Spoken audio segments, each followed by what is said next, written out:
After repair mga ka-racing boots, no? Shout out natin si Sir Bobong Lacson ng Bayawan City, Negros Oriental, no? Ito na yung Pax Com5, no? After repair, no?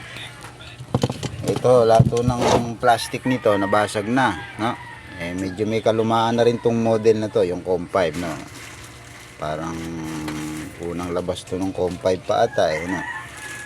Ayan, kung nakikita nyo yung goma, yan yung ating non-expirable rubber replacement sa mga basag na plastic. Ayan, pati yun, logo improvise tayo, no? Para doon sa mukha ni Pax.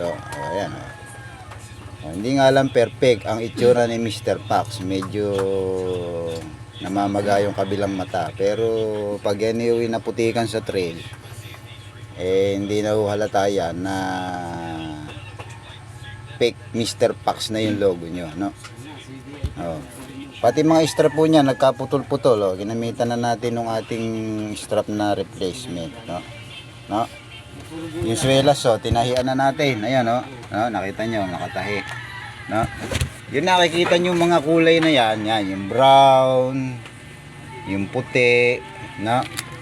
Ayan, pati ito, yung medyo gray brown na yan, no?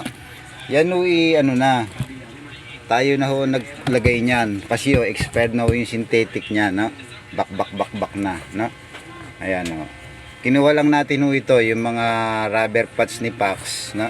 Niligay natin. Ayan, pati yan, rubber pads na original yan, no? Para ito, original rubber pads yan, para pumugi pa rin, ano? So wala na lumitaw na diyan na original parts. Ang original parts na lang niya na natira ito, yan, yung suede na yan,